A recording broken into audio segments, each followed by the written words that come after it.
and welcome to the Ice Guys, brought to you by the Hockey Podcast Network. This is the show that takes you into the world of the National Hockey League. Every game, every day, from a sports betting perspective, with pro handicappers Alex B. Smith and veteran sports writer Jimmy Murphy. And now, here's your host, Ian Cameron. Welcome to the Ice Guys, presented by the Hockey Podcast Network, Saturday, January 22nd. Ian Cameron with you.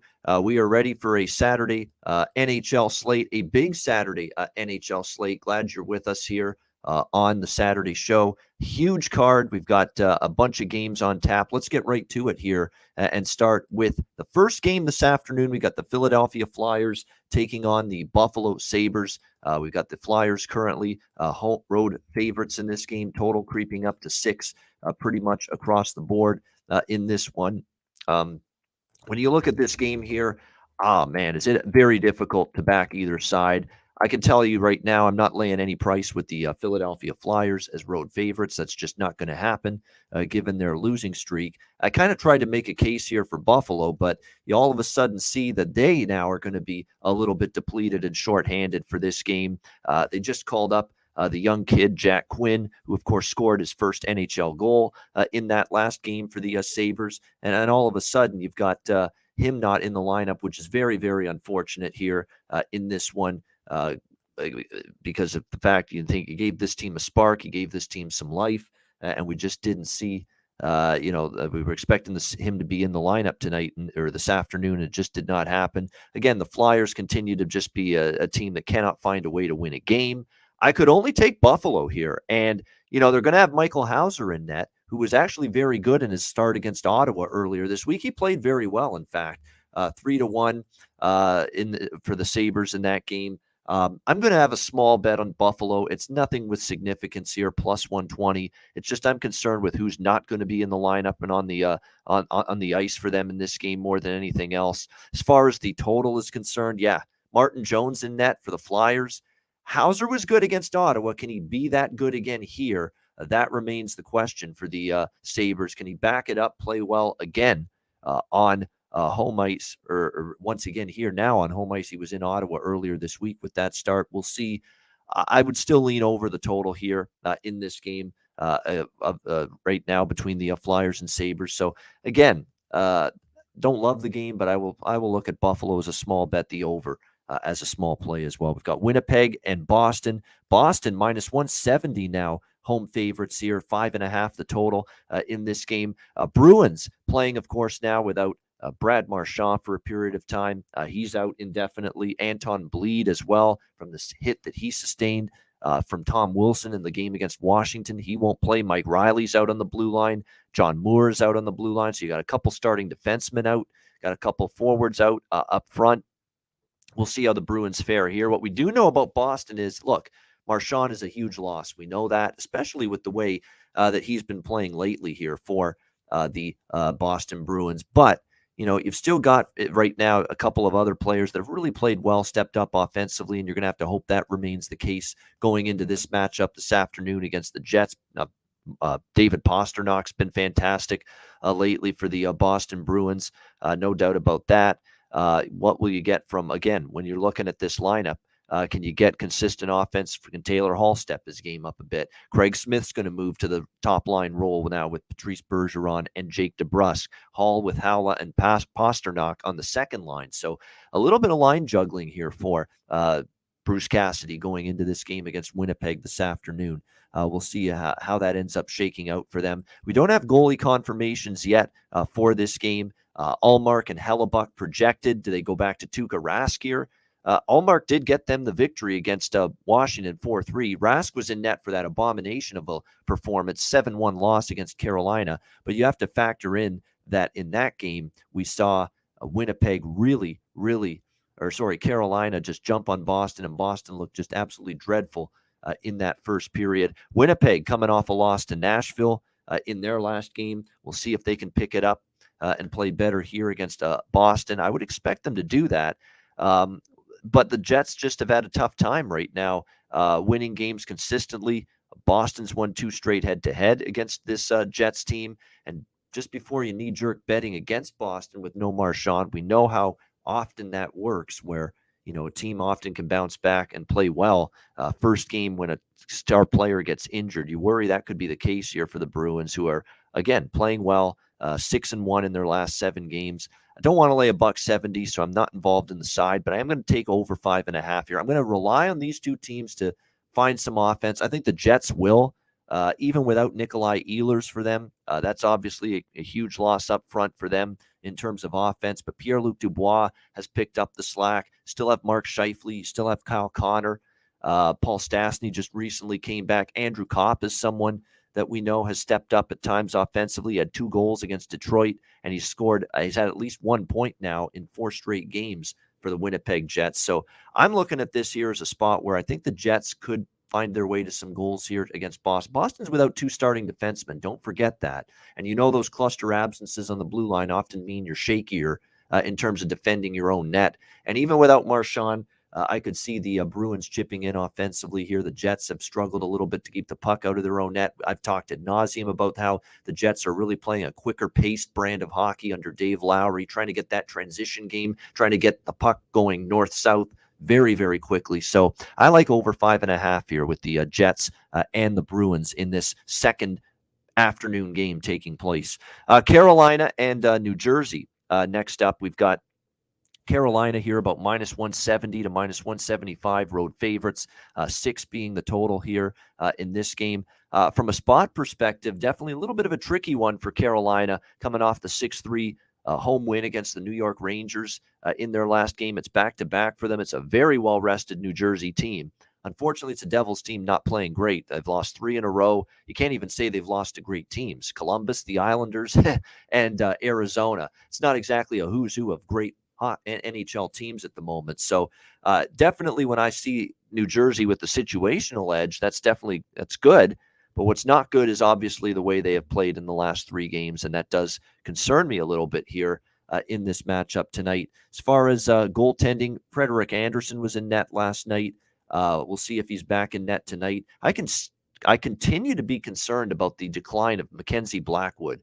He just has not been good this year for the Devils. He has not really had a season where he's felt in sync and in rhythm and ready to play at a very high level going for the Devils this year. Remember, he didn't start the year with the team. He came back late, and it really seems to have thrown off the way he's played this year. He has definitely been fighting the puck. The Devils still a little bit banged up as well. A couple of key players out, still without Dougie Hamilton, especially on the blue line. As far as the Hurricanes go, Jordan Martinook remains out. Marty Necas, who's missed the last few games, still on IR. And unfortunately for the Hurricanes, Teuvo Teravainen left the game last night with a lower body injury against the New York Rangers, even though they won that game. And Teravainen's been red hot lately. You look at his production; he's had 6 points in the last 5 games for the 6 points in 6 games for the Carolina Hurricanes. He's really been a spark plug offensively. This is tricky because I kind of want to take over, but it is a back-to-back situation. The total now in the 6 range. I'd still lean that way. I have no intention of betting under with a Blackwood right now with how much he is fighting the puck. And you look at all the recent numbers, it bears that out. We have seen overs 2 straight meetings head-to-head, but Blackwood gave up 4 against Arizona, 4 against Columbus, 5 against Boston, 3 against Washington, 5 goals allowed against Edmonton. He has just been struggling. He's been fighting the puck. He's lost a lot of confidence here for this Devils team. 3.29 goals against, .894 save percentage on the year. Over or pass for me. I would, even with the tricky spot, I'm not really in a rush to take New Jersey, and I'm not in a rush to fade Carolina. It doesn't mean I'll take Carolina. I will probably end up staying off a side here in this game. Keep in mind, Antti Raanta is a little bit inferior comparing him to Freddie Andersen. Ranta's been good at times, also been shaky at times this year as well for the Hurricanes in between the pipes.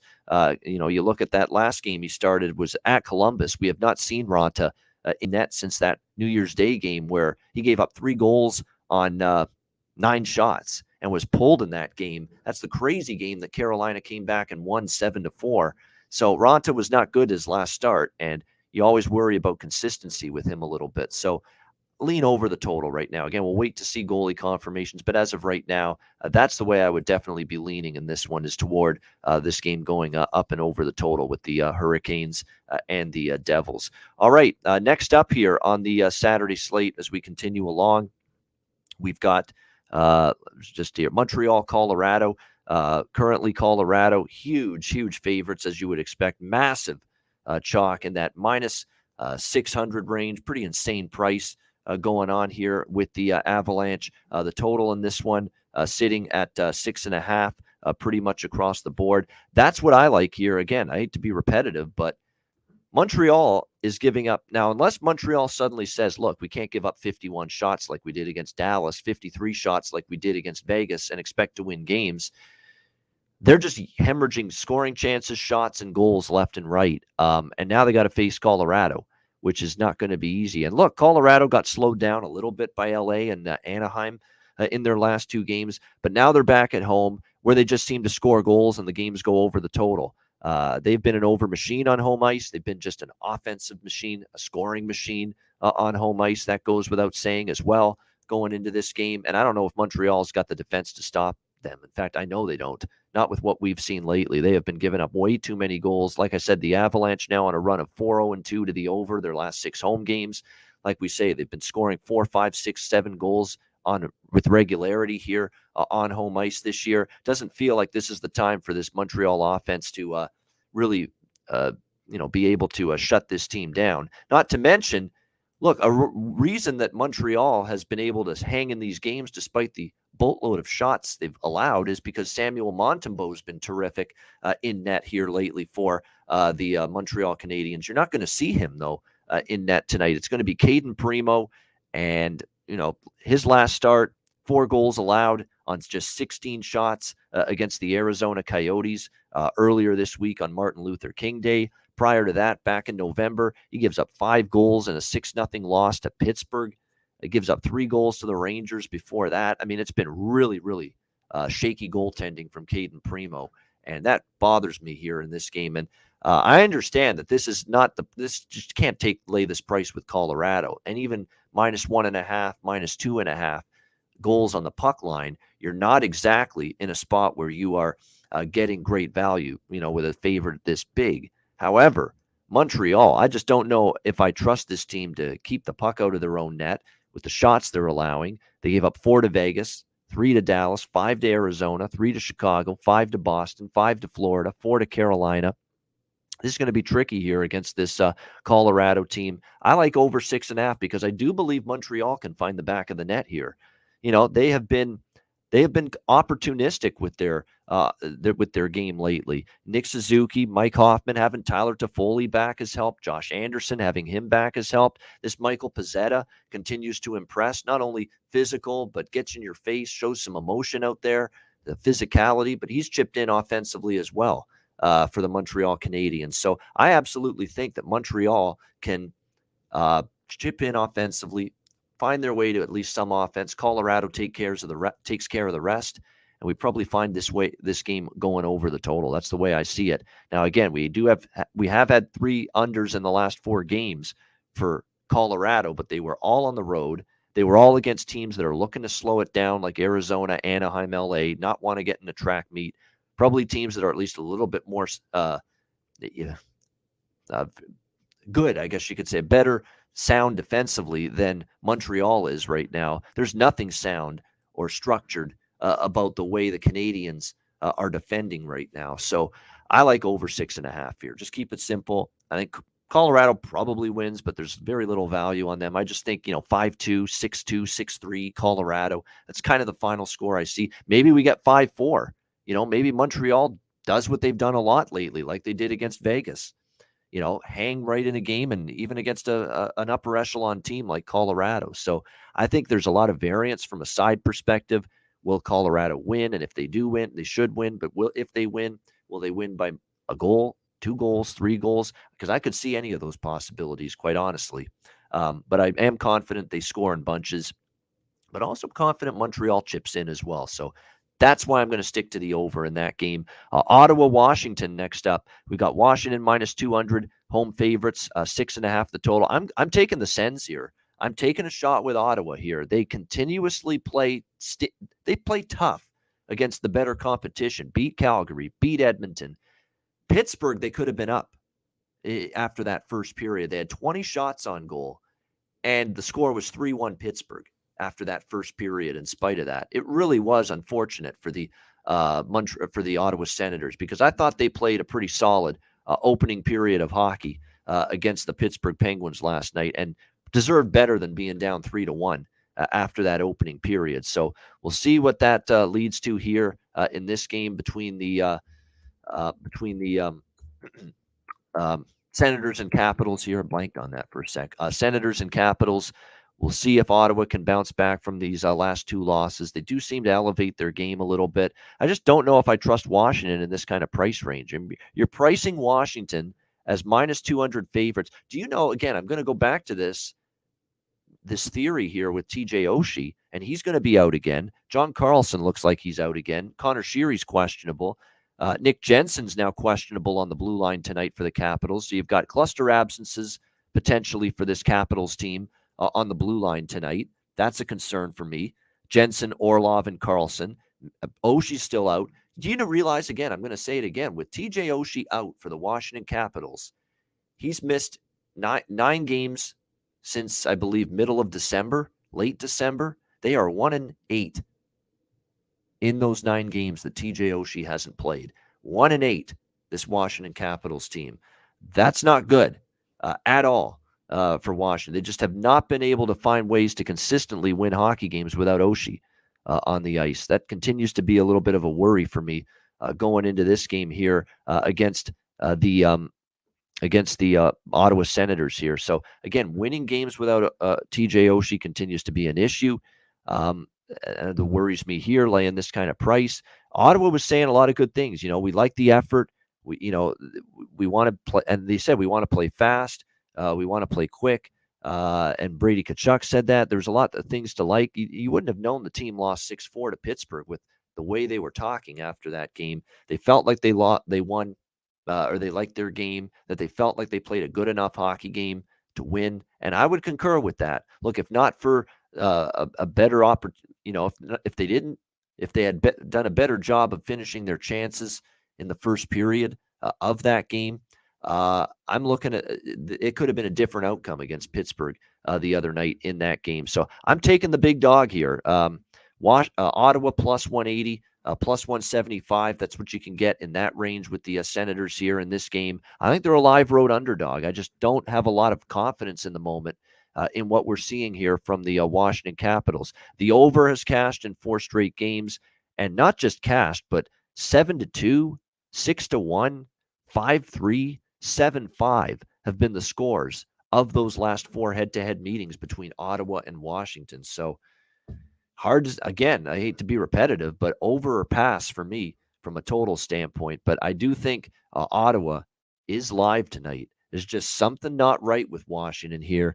Even Ovechkin's been a little bit, not always present in every single game as of late either for this Washington team. So I think they're live here tonight, Ottawa. They're worth a shot. Win or lose, this is a good price. This is a team that's playing hard. This is a team that I think is better than people think. Oh, and they're going to have Matt Murray back. And never in a million years would I say, man, am I thankful to see Matt Murray back in net for Ottawa tonight. But did you see the way Gustafsson and Forsberg played the other night, that tandem against Pittsburgh? It was rough for them. So I'm actually happy they've got Matt Murray returning here tonight for the Ottawa Senators. Live dog, in my opinion. We'll back the Senators in this one. All right, next up as we continue along on this Saturday card, we appreciate everybody on YouTube tuning in. Hit the like button on YouTube if you're watching live, if you haven't done so already. Let's turn to Arizona and the New York Rangers. We've got the Rangers minus 290 to minus 300 home favorites in this game. 5.5 the total in this one.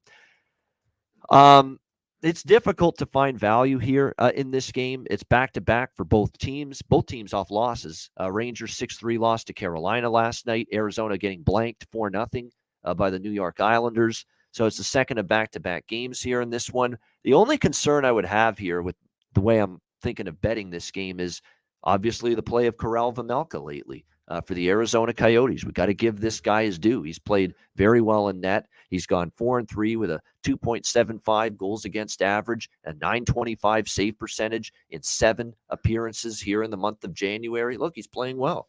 Vejmelka for Vezina. I don't know if I'd go that far, but no, right now he's feeling it. And right now he's in good form at the moment for this Arizona team. So give him credit for that. Absolutely playing well. And, it's always a dangerous proposition. The New York Rangers, though, when I look at them, I don't think they were thrilled with their game at all. And I was worried about, and I cashed a ticket with Carolina team total over last night in that game with the Rangers and the Hurricanes. And I said it that I was very much concerned about Alexander Georgiev in net. I was concerned that the Rangers have been giving up a lot of more quality chances. I don't think the defensive game for the Rangers has been very airtight the last couple.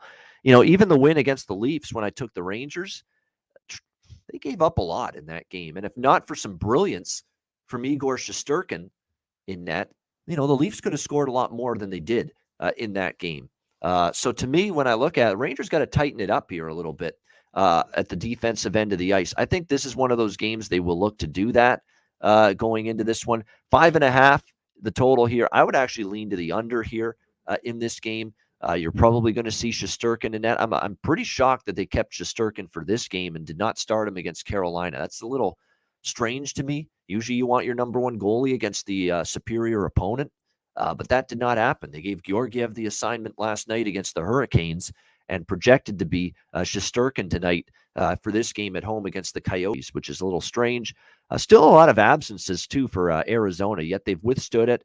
Connor Timmins on the blue line, Barrett Hayton, the center, Jay Beagle, a good two-way defensive-minded shutdown-type center's been out. Ryan Dzingel's been out for some time. So they've got some injuries in key spots, but we'll see how this one goes.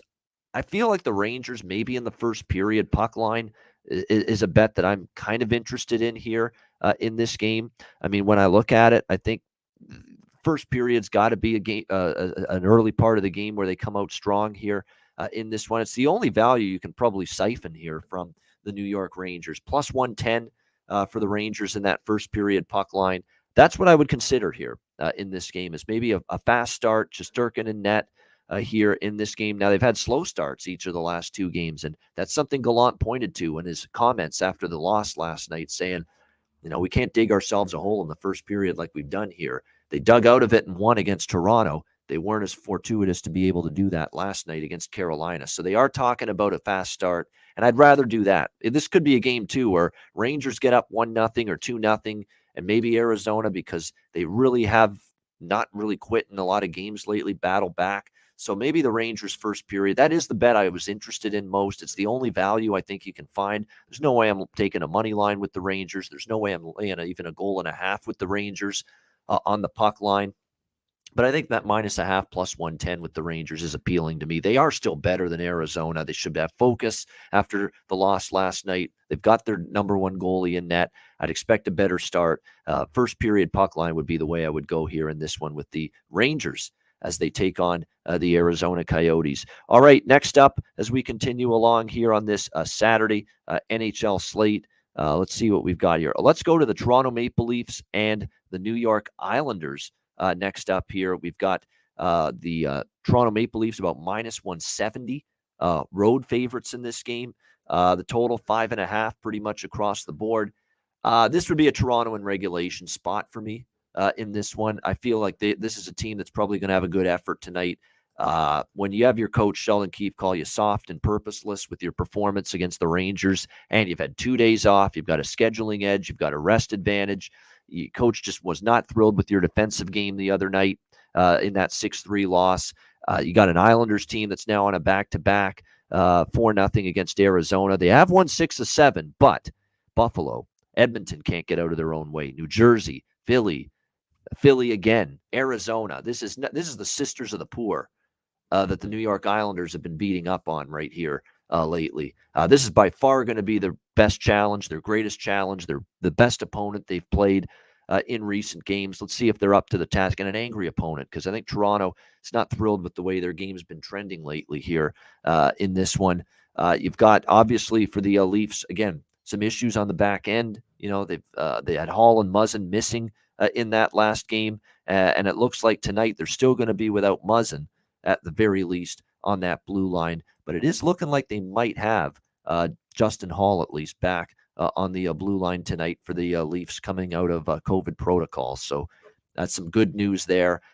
Sheldon Keefe is still tinkering with his defensive pairs tonight, and obviously it looks like going to give potentially Carl Dahlstrom the shot now at the on the blue line, because look, they put in Alex Biega, who's basically a journeyman defenseman. He's not exactly fleet of foot, and he kind of got exposed a couple of times by the Rangers in that loss on Wednesday night. So I just wouldn't want to step in front of Toronto in this spot. I don't know if I'll be taking them, but I've got my eye on the Toronto in regulation spot. To me, that is the way I would go in this game.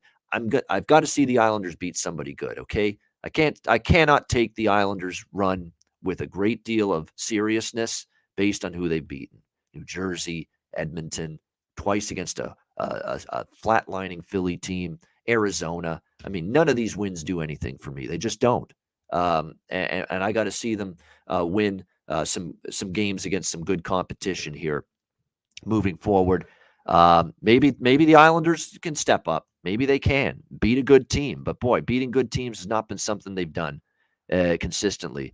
The shutout loss to Washington, and Washington's kind of been up and down, and they've struggled with their game lately too. And the Islanders lost to them 2-0, and of course they lost to Vegas as well. Those are the two best teams they've played during this little stretch. And you got the rested team, a team that's trying to bounce back after a bad game. Yeah, Toronto in regulation here, you can get that around minus close to even money here, minus 110. That's the way I would go here in this one.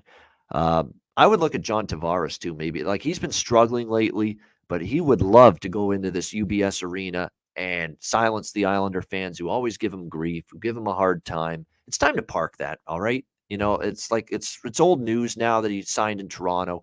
It's time to get over the grudge. Stop being, so petulant about it.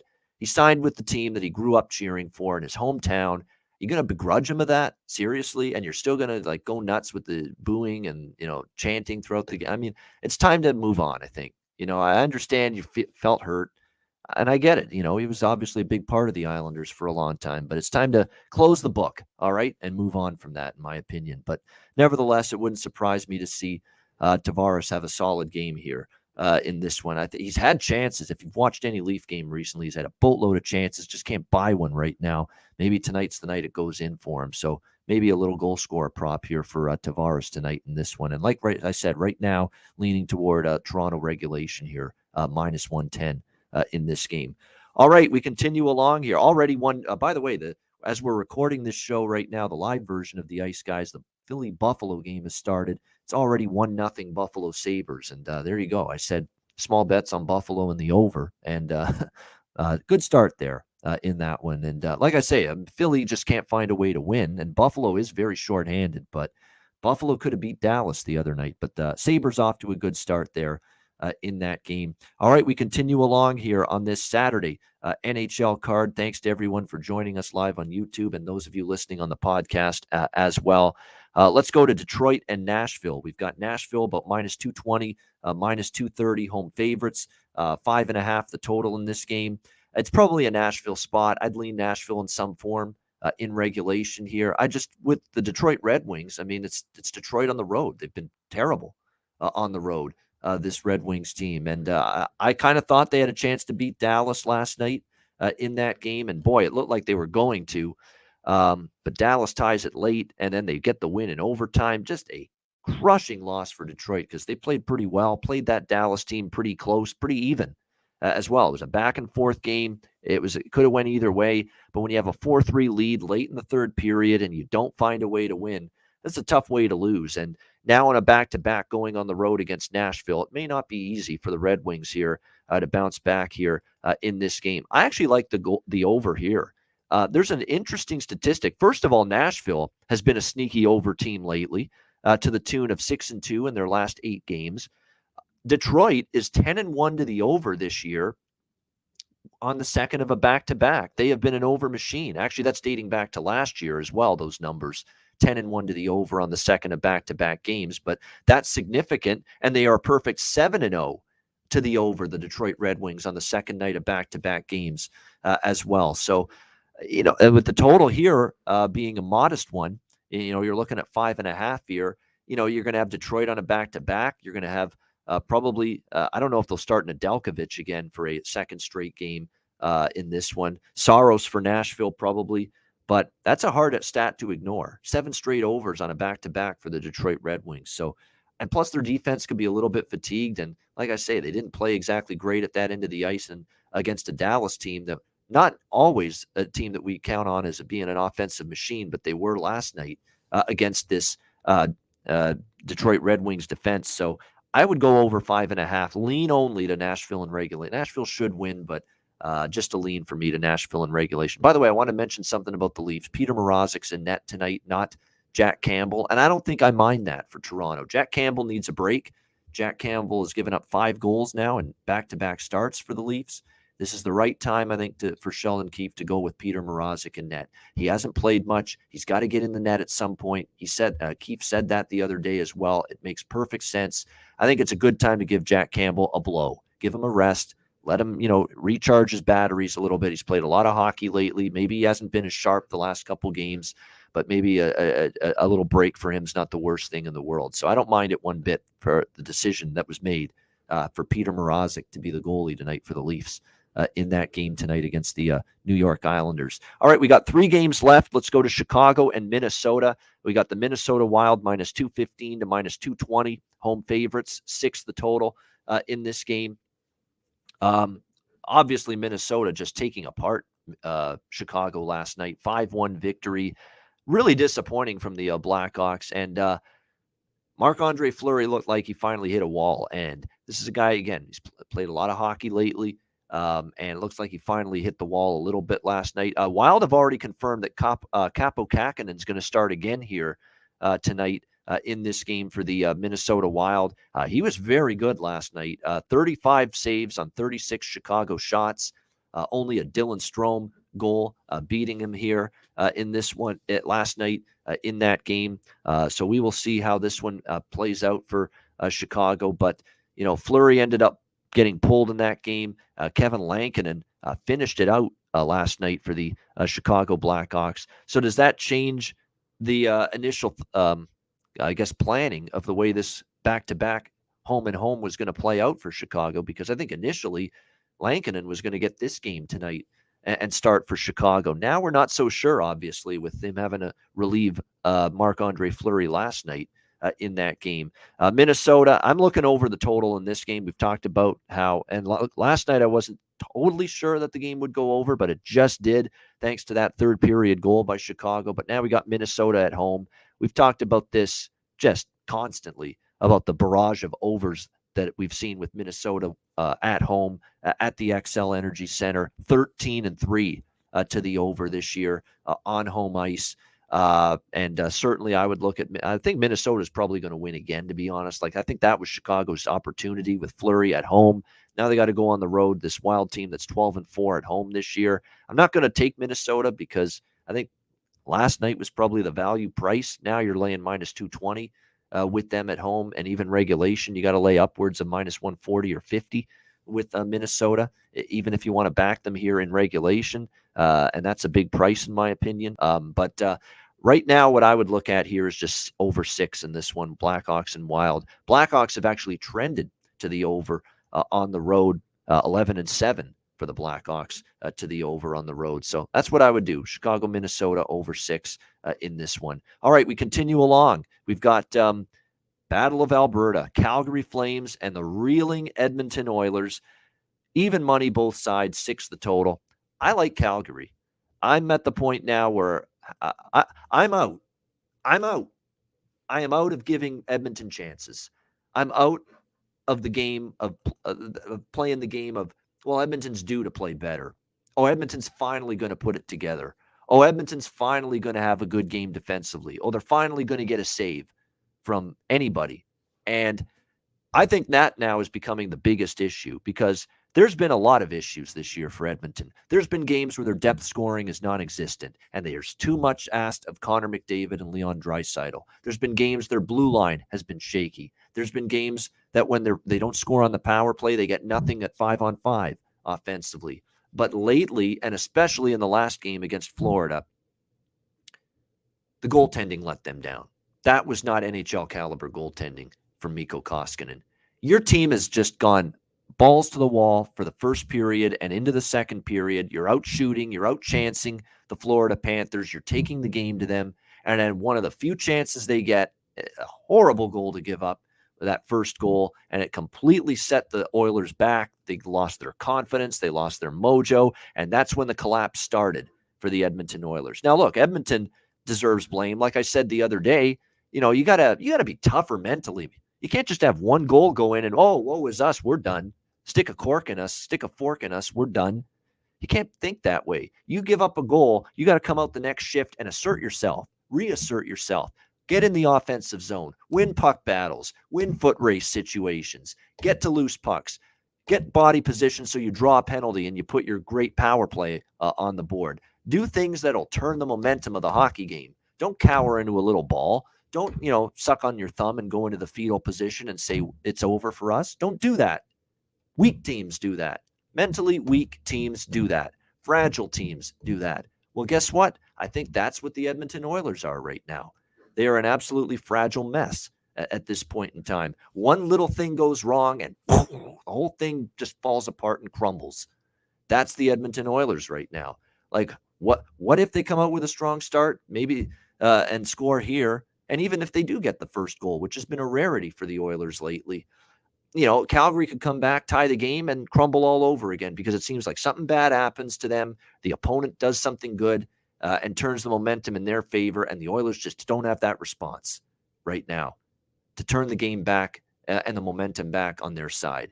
And that's the issue right now with Edmonton at the moment. And look, Dave Tippett was very harsh a couple weeks ago on Koskinen, saying brutal mistake for when he misplayed the puck in a game against the Rangers.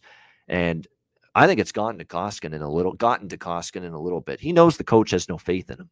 The coach is calling him out publicly. He gives up 6 goals on 28 shots the other night, and they're stuck. They are absolutely stuck with Koskinen starting again tonight because, once again, Mike Smith's out. He's on IR. I don't think they feel confident enough in the kid and the younger guy, Stuart Skinner, who hasn't been always consistent this year for them. So they're stuck with just trotting out Mikko Koskinen again tonight and just pray to the heavens that he doesn't give up a soft Dairy Queen goal, which has been, unfortunately, too common of an occurrence lately for him. On the flip side, let's talk Calgary, who they were struggling for a little bit of time. But Daryl Sutter said, to hell with this.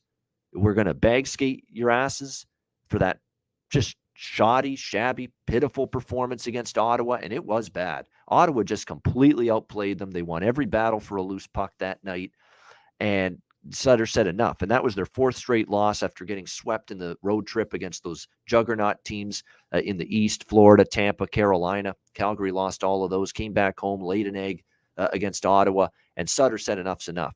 We're running your asses right through the ice with that practice, with the bag skate. And the response was what Sutter was looking for, and it's obviously the bounce back the team was hoping for after that bag skate against Florida, 5-1, one of the most impressive performances I've seen this year from the Calgary Flames.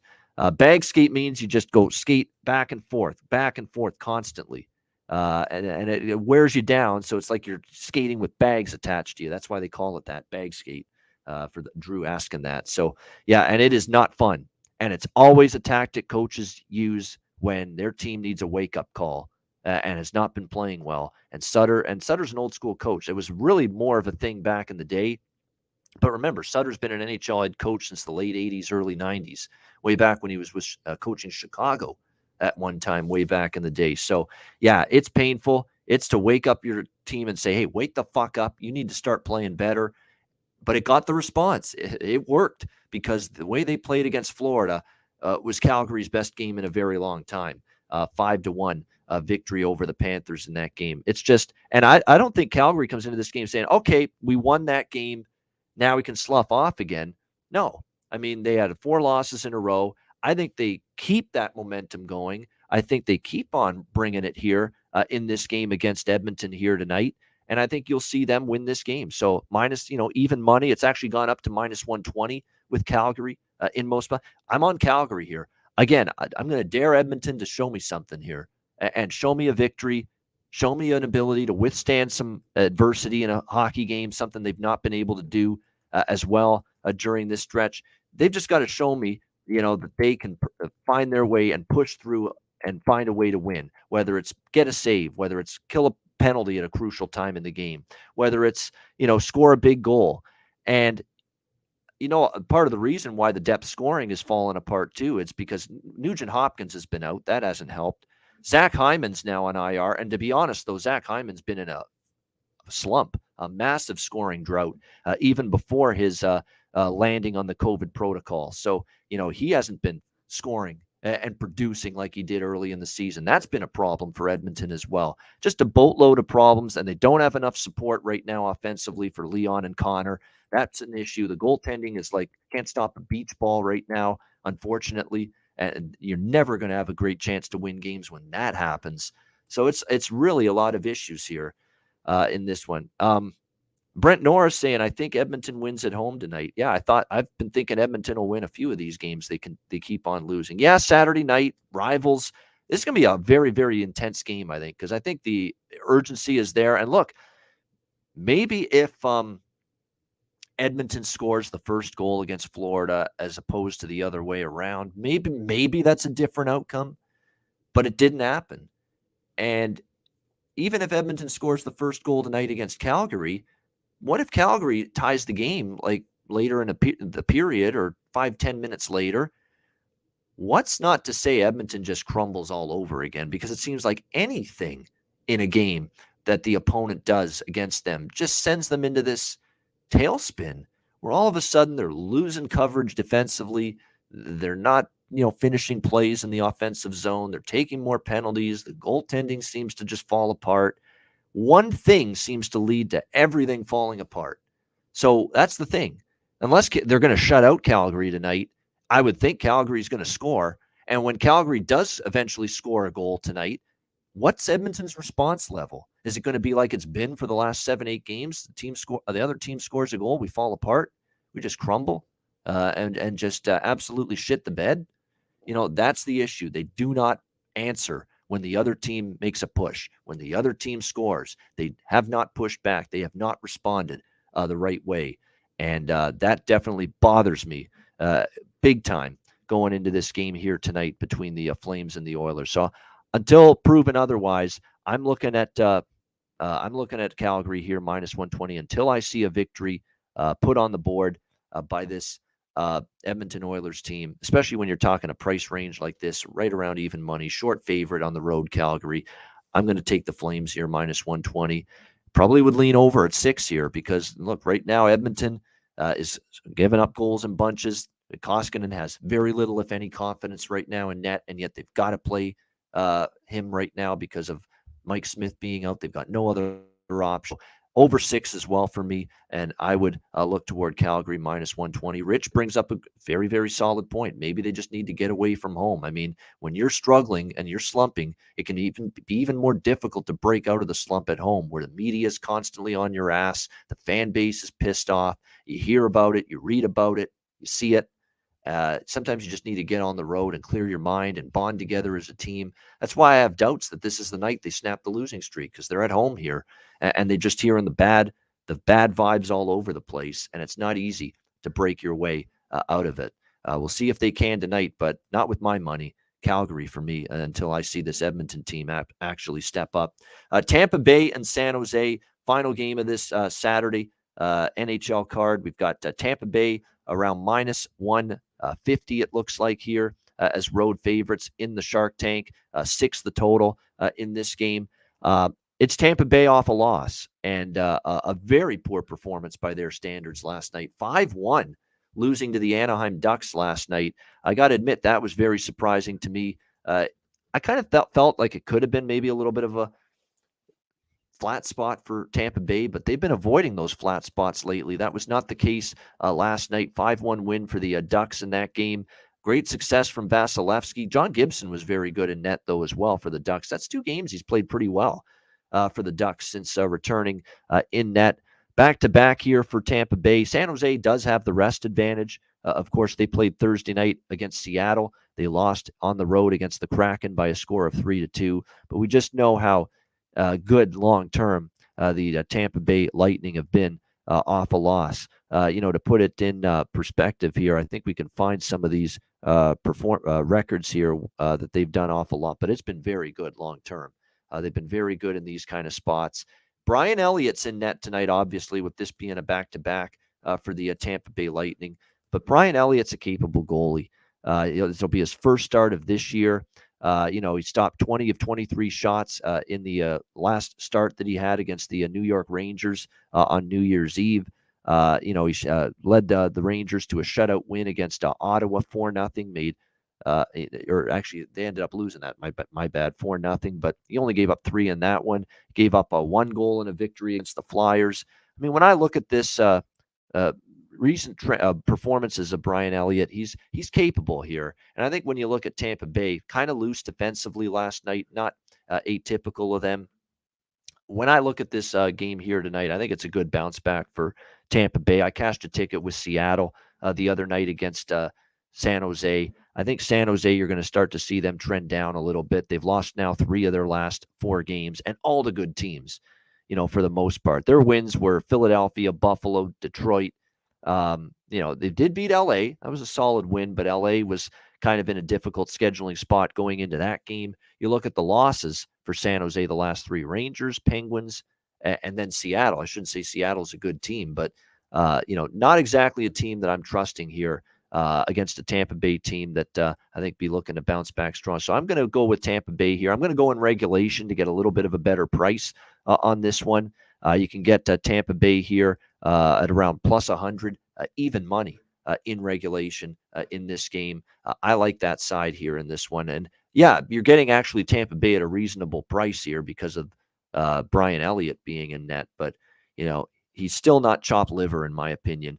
He's still a capable goalie. He's facing a San Jose team that comes and goes offensively for them, especially of late. And I would lean under. Daryl Turner asking about the under. This feels like a night where Tampa Bay tries to get back to play just a good, sound, tidy defensive game, something they did not have last night. Actually, Cooper was talking about that didn't love the way the team was defensively last night, looking to maybe make amends there and be a little bit better in the defensive zone tonight after that 5-1 loss to Anaheim. So I don't mind the under here, and it is 6. So I could see this game maybe staying under the total here, but I'm going to make it official with Tampa in regulation. You can get that right now at around plus 100 in this game. There you go. That is the Saturday NHL card. It is a massive slate. Hope you enjoyed the analysis. Should be a fun card to see unfold here on this Saturday. Lots of good betting opportunities. Thanks to everyone again for tuning in live on YouTube to the Ice Guys show.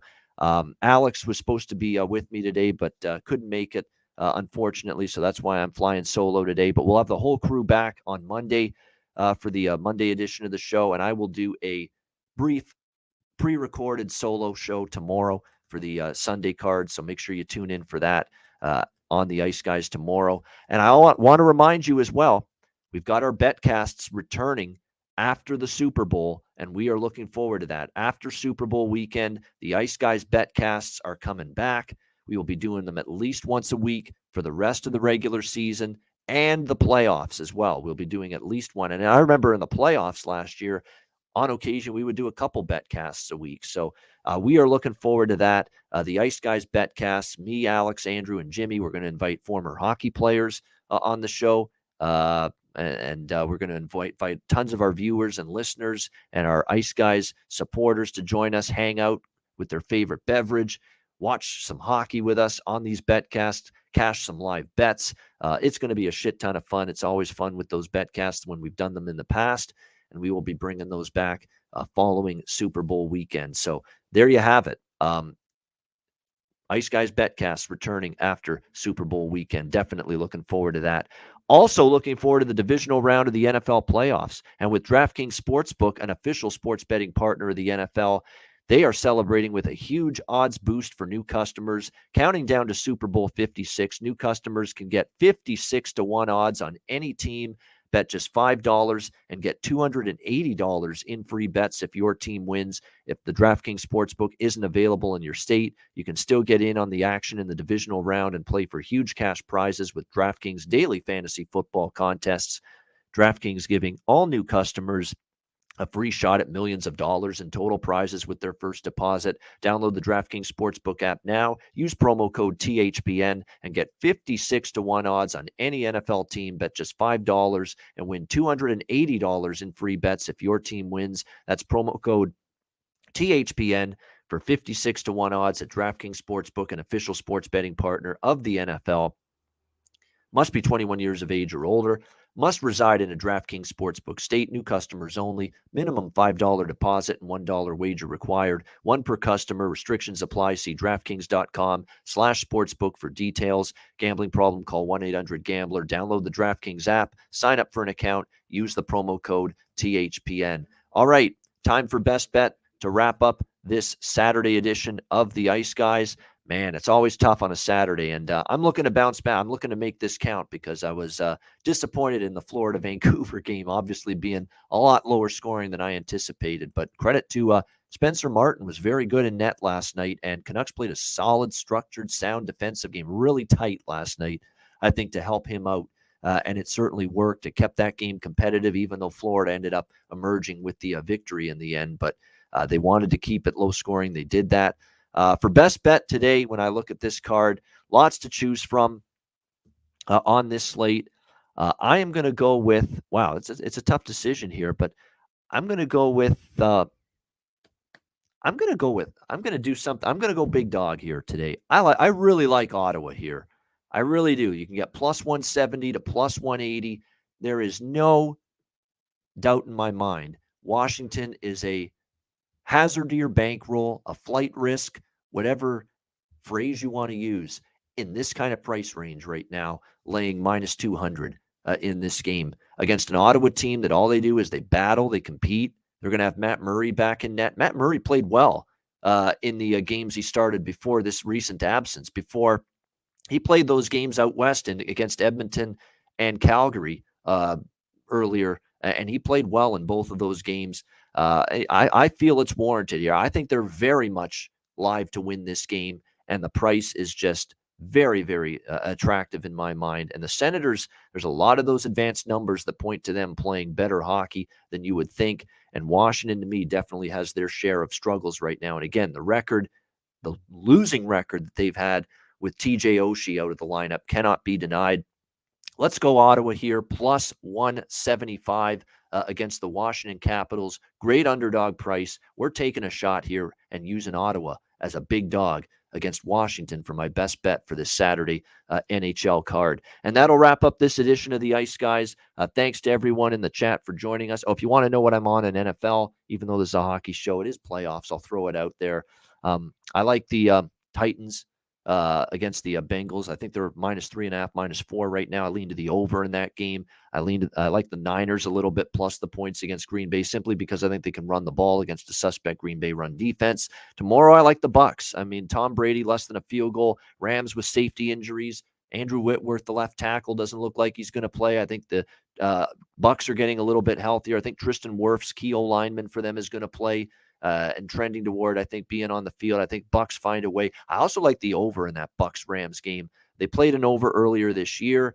Rams as an underdog have been a big-time over team under Sean McVay. When they're a dog, a lot of the time their games go over the total because they score. They're playing better teams. They give up more points, but they also score more points. And I like Buffalo in the over against Kansas City. High total 54, but again, another trend where Buffalo as a dog has gone over the total in 6 straight games as an underdog. And this year, 3-0 to the over. And when they've been road underdogs, the Tampa game that the Bills played, the New England game in New England that they played, and the earlier this year, there was another one. Oh, yeah, Kansas City. And those games had 54, 58, and 60 points. All right. And so, yeah, that total's high at 54, but I think it gets over that total with Bills and Chiefs on Sunday night. And for a Sunday night game in Kansas City, Missouri, the Midwest, you'd think maybe there's some wind, some cold, some snow. It's going to be about as good weather-wise as you could ask for a Sunday night NFL game there with the Bills and the Chiefs. So I think it gets over that total. Remember, I think it was 38-20 in the regular season meeting, and the Chiefs are going to put up more than 20 points, I think, this time around. But I think Buffalo gets into the 30s here in this one. Let's keep in mind, by the way, the Chiefs' defense, I'll throw this out to you. Everyone thinks it's such a great defense. They played Pittsburgh twice down the stretch. They played Las Vegas. They played Denver. Not great in terms of offenses, any of those teams, in my opinion. Only Raiders a decent offense. The other games they played, Cincinnati, what did they do in that game? They gave up 30s and lost the game to the Bengals. The other game was the Chargers, and they barely escaped with an overtime win, and they gave up 28 points to Herbert and the Chargers in that game. Those were the best offenses Kansas City's defense played down the stretch. The Chargers and the Bengals, and they both moved the ball against the Chiefs. That's why I think Josh Allen and the Bills can do the same here on Sunday night. So great weekend of NFL football. Looking forward to it, and certainly a great Saturday night here coming up for NHL action as well. And that is a wrap for this edition of the Ice Guys. Thanks to everyone for joining us. A reminder, the Ice Guys is live 7 days a week, Monday to Friday, 2 p.m. Eastern, Saturday and Sunday, noon Eastern. If you can't watch the show live, download the Ice Guys podcast in audio form on all major podcast platforms, Google Podcasts, Apple Podcasts, Spotify, Stitcher, and iHeartRadio. Download the Ice Guys podcast when you can't watch the show live. I'm Ian Cameron. Have a great Saturday. Enjoy the games and good luck. And we'll talk to you again tomorrow on Sunday for another edition of the Ice Guys presented by the Hockey Podcast Network.